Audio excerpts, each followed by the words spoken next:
भारत के 7 तैयारे मलबे का ढेर बना दिए। गुरूर और तकब्बुर से भरे भारत को मुंह तोड़ जवाब मिला। दुश्मन ने सरहदी जारहियत की तो उसे सिर्फ जिल्लत ही मिली। भारत को जंग में शिकस्त दी। अमन चाहते हैं, मुज़ाकिरात के लिए तैयार हैं, लेकिन दिफा पर समझौता नहीं करेंगे। वज़ीर आज़म शहबाज शरीफ का अक़वाम मुत्तहिदा की जनरल असेंबली से खिताब। कहा, पहलगाम वाक़े पर हमने आज़ादाना तहक़ीक़ात की पेशकश की, लेकिन भारत ने उसे ठुकराकर हमारी खुद मुख्तारी पर हमला किया। हमारे शहरी शहीद हुए। खित्ते में जारहाना नहीं, तहम्मुल मिजाजी की ज़रूरत है। पाकिस्तान कश्मीरी भाइयों के साथ था, है और रहेगा। हिंदुत्व पूरी दुनिया के लिए खतरा है। इंशाअल्लाह जल्द कश्मीर अपनी आज़ादी का जश्न भी मनाएंगे।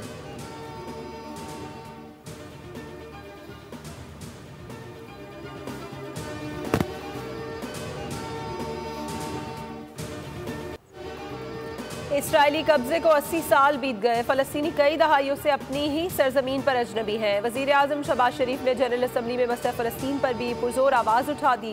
बोले, मगरबी किनारे पर हर गुजरते दिन के साथ इसराइली जारहियत बढ़ती जा रही है। फ़लस्तीनियों पर रोज़ मज़ालिम ढाए जा रहे हैं, लेकिन इनका कोई पुरसाने हाल नहीं। गज़ा पर भी इसराइली जारहियत इंतहा को छू गई। बच्चे, बुजुर्ग और ख़वातीन शहीद हो रहे हैं।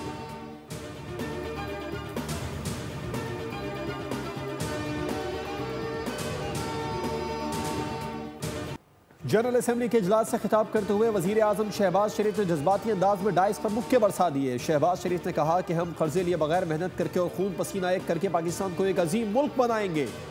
ये कहते हुए वज़ीर आज़म ने जज्बाती अंदाज में डाइस पर मुक्के मारे, जिस पर हॉल में तालियां बज उठी।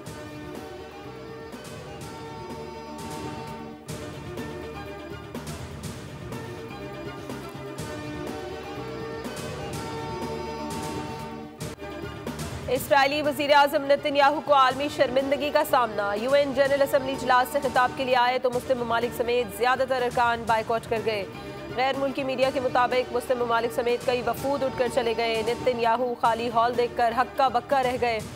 वज़ीर आज़म शहबाज शरीफ इसराइली वज़ीर आज़म नेतन्याहू की तकरीर के बाद असम्बली हॉल में दाखिल हुए।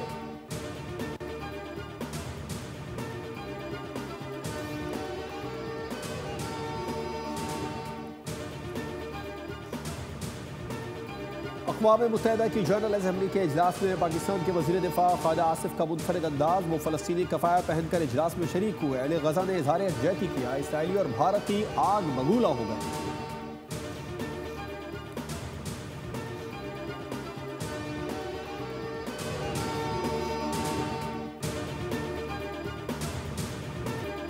अक़वाम मुत्तहिदा जनरल असम्बली इजलास में शरीक वज़ीर आज़म शहबाज शरीफ ने भारतीय मीडिया को मुंह तोड़ जवाब दे दिया। जनरल असम्बली इजलास में हॉल के बाहर भारतीय न्यूज़ चैनल के सहाफ़ी ने सरहद पार दहशतगर्दी से मुतालिक सवाल किया, जिस पर वज़ीर आज़म जाते हुए रुक गए और दो टोक अंदाज में कहा, हम भारत की जानिब से की जाने वाली सरहद पार दहशतगर्दी को शिकस्त दे रहे हैं।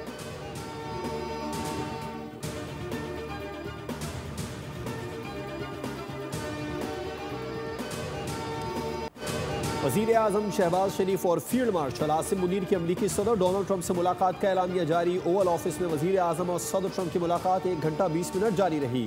सदर ट्रंप की जानिब से वज़ीर आज़म को व्हाइट हाउस का मॉडल पेश किया गया। ऐलानिया के मुताबिक मुलाकात खुशगवार माहौल में हुई। इंसदाद दहशतगर्दी और इंटेलिजेंस ताउन बढ़ाने पर इत्तफाक किया गया। वज़ीर आज़म ने सदर ट्रंप को अमन का आलम बरदार करार दिया और कहा कि ट्रंप ने जनूबी एशिया में एक बड़ी तबाही को टालने में मदद फराहम की। वज़ीर आज़म की अमरीकी कंपनीज को पाकिस्तान की IIT, तवानाई और मादनियात के शोबों में सरमायाकारी की दावत। सदर ट्रंप को भी दौरे पाकिस्तान की बाज़ाब्ता दावत दे दी।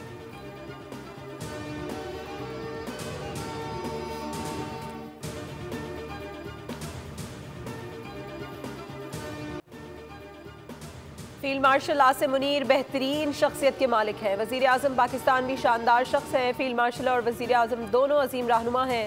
अमरीकी सदर डोनाल्ड ट्रंप की ओवल ऑफिस में गुफ्तगू। मुलाकात के दौरान पाक भारत जंग, पाक सऊदिया मुआहदे और मसले कश्मीर समेत आलमी इलाकाई मामलात पर तफसीली गुफ्तगू हुई। मुलाकात में तीनों रहनुमाओं में मुस्कुराहटों का तबादला हुआ।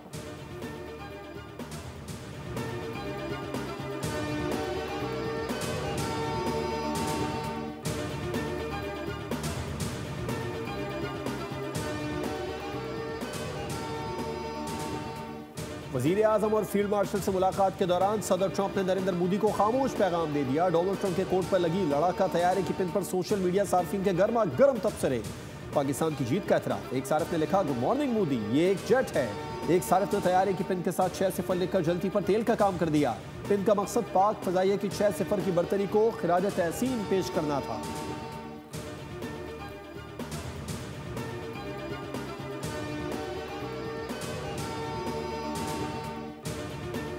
अमरीकी सदर डोनाल्ड ट्रंप का मोदी के भारत को एक और धचका। गैर मुल्की दवा साज कंपनियों पर 100% टैरिफ आयद करने का ऐलान कर दिया। भारतीय फार्मास्यूटिकल इंडस्ट्री पर बिजली बंद कर गिरी। भारतीय स्टॉक मार्केट में भूचाल आ गया। कारोबारी सरगर्मियों में शदीद मंदी का रुझान है। भारतीय स्टॉक मार्केट का इंडेक्स गिर गया। खबर एजेंसी के मुताबिक अमेरिका ज्यादातर अद्वियात भारत से दरामद करता है। अमेरिकी सदर ट्रंप ने कहा कि 1 अक्टूबर तक फार्मास्यूटिकल कंपनियां अपने पैदावारी प्लांट्स अमेरिका मुंतकिल करने का फैसला करें।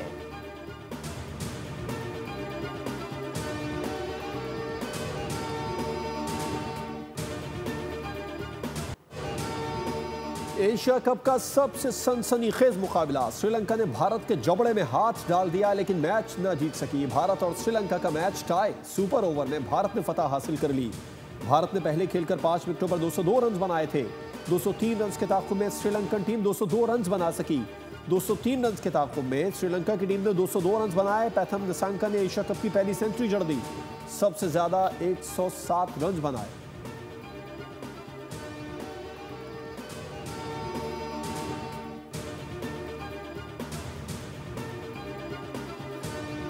हारिस रऊफ और साहबजादा फरहान ने भारतीय बोर्ड की जानिब से लगाए गए इल्जामात मुस्तरद कर दिए। हारिस रऊफ ने समाअत के दौरान ICC match referee Richie Richardson से ही सवाल कर डाला।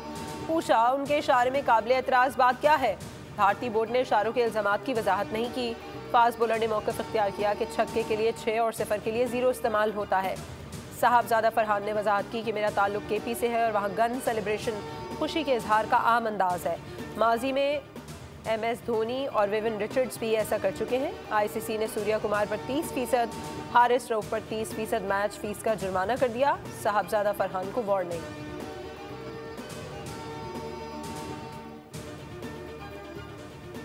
एशिया कप का फाइनल पाकिस्तान और भारत के दरमियान इतवार को खेला जाएगा। पाकिस्तान और भारत एक ही टूर्नामेंट में तीसरी बार आमने सामने होंगे। रवायती हरीफों के माबैन ये मुकाबला शायकीन क्रिकेट के लिए बड़ा मार्का है। एशिया का क्रिकेट का बादशाह कौन है, फैसला इतवार को होगा।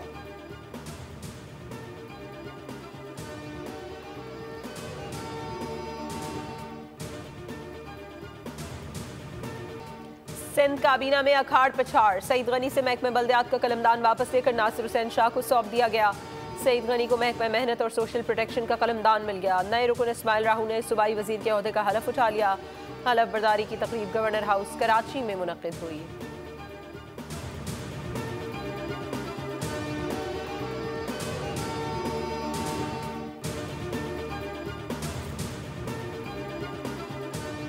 सैलाब पे सियासत नहीं कर, ये मैं बताना चाहता हूँ। हम उस बुरे हाल में अपने पंजाब के भाइयों से, उनके अपनी बहनों से, उन मज़दूरों के साथ, उन किसानों के साथ हम खड़े हैं। ना कभी हमने चाहा कि ये इशू पॉलिटिसाइज हो। पॉलिटिसाइज वो करते हैं जो इस पर सियासत करते हैं या इसको एक पब्लिसिटी स्टंट बनाना चाहते हैं, जो सोशल मीडिया का स्टंट बनाना चाहते हैं या टिकटॉक का स्टंट बनाना चाहते हैं हर अपने इवेंट्स को। आलमी बरादरी से अपील करने वाला खुददार नहीं, ये कहना मुनासिब नहीं। जब भी बिलावल भुट्टो वज़ीर आज़म की तारीफ करते हैं तो पंजाब हुकूमत को तकलीफ होती है। पीपल्स पार्टी सैलाब पर सियासत नहीं कर रही। वज़ीर इत्तलात सिंध शर्जील मेमन कहते हैं किसानों को सब्सिडी देना संजीदा मसला है। जो लोग गंदुम के मामले को संजीदा नहीं समझते, ये उनकी सियासी कमाखली है। बिलावल भुट्टो ने जो पॉलिसी दी उसका मकसद किसानों को मजबूत करना है। पॉलिसी का फ़ायदा किसान, मजदूर और गरीबों को होगा। गंदुम लगाने वालों को सिंध हुकूमत सपोर्ट कर रही है। 25 एकड़ ज़मीन रखने वाले छोटे किसानों को हर एकड़ पर पैकेज दिया जा रहा है। विफाक से अपील की है कि IMF से दोबारा बात करें।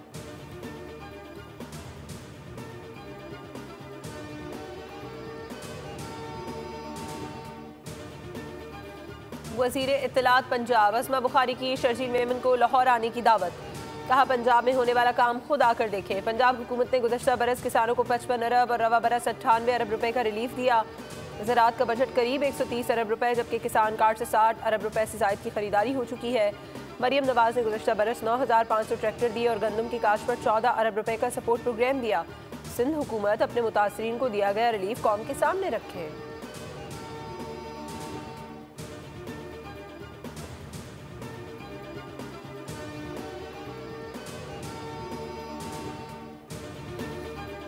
मुख्तलिफ अंदाज में उनको कहा गया है कि आप खामोश रहें, आप बयानबाजी ना करें, हुकूमत को काम करने दें और इसके बदले में साथ नरमी की जाएगी। और ये ऑफर्स कौन लेके जाता है सर? राना सनाउल्लाह साहब भी किसी दिन छुप के जा सकते हैं, उस तरह की मुलाकातें तो ये कर सकते हैं क्योंकि जेल इनके कंट्रोल में है। तो ये सवाल तो आप मोहसिन नकवी साहब से या राना सनाउल्लाह साहब से पूछ लें, वो आपको बता दें। मैं अगर मोहसिन नकवी साहब को अब नाम बताना शुरू करूँ तो मेरे ख्याल में उन्हीं को शर्मिंदगी होगी और मैं ऐसी सिचुएशन फिलहाल नहीं पैदा करना चाहता।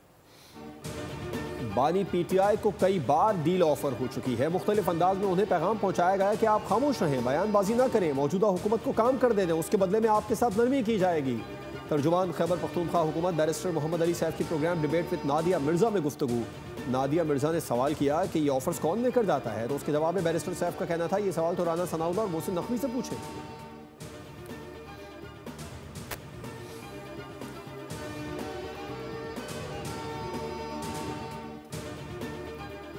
दरियाए सतलुज और चनाब में आने वाले सैलाब के बाद जनूबी पंजाब और सिंध के मुख्तलिफ इलाकों में तबाही। पाकपतन में शदीद ज़मीनी कटाव से गाँव सोरा मुकम्मल तौर पर दरिया बुड। चक बाकर के कम अज़ कम 50 घर भी कटाव की जद में आकर मुतासर। जलालपुर पीरवाला शहर और इससे मुल्हिका दर्जनों बस्तियों में अब भी। जामे कराची ने LLB के तालिब इल्म तारिक महमूद काजी वल्द काजी मोहम्मद अकरम का नतीजा और डिग्री मनसूख कर दी। यूनिवर्सिटी एलामिया के मुताबिक तालिब इल्म को गैर मुनसिफाना ज़राए इस्तेमाल करने पर 3 साल के लिए किसी भी यूनिवर्सिटी या कॉलेज में दाखिला और इम्तहानात देने से भी रोक दिया गया। तारिक महमूद कभी इस्लामिया लॉ कॉलेज कराची के बाकायदा तालिब इल्म नहीं थे।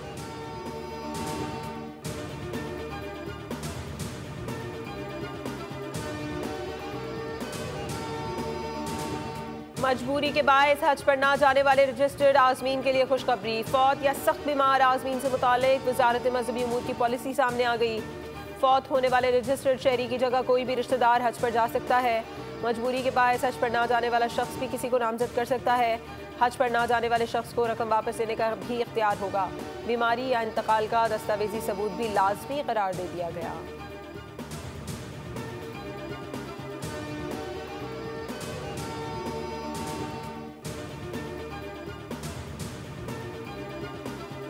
वादी कागान में मौसम सरमा की पहली बर्फबारी। बाबूसर टॉप पर बर्फबारी के दिलकश मनाजिर सयाहों को भा गए। मुल्क भर से आए सयाह बर्फबारी से खूब लुत्फ अंदोज होने लगे। बर्फबारी के बाद खूबसूरत वादियों में खुनकी और सर्दी की शिद्दत बढ़ गई।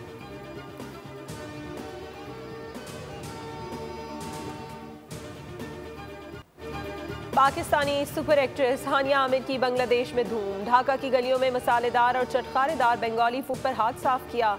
बांग्लादेशी व्लॉगर रफसान भी हानिया के दीवाने हो गए। सोशल मीडिया पर व्लॉग ने व्यूज के रिकॉर्ड भी तोड़ डाले।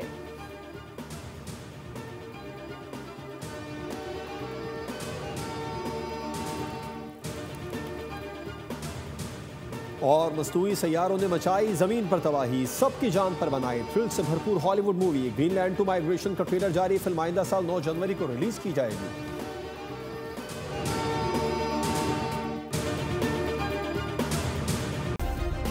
सब्सक्राइब करें और बेल दबाएं ताकि कोई खबर रह न जाए।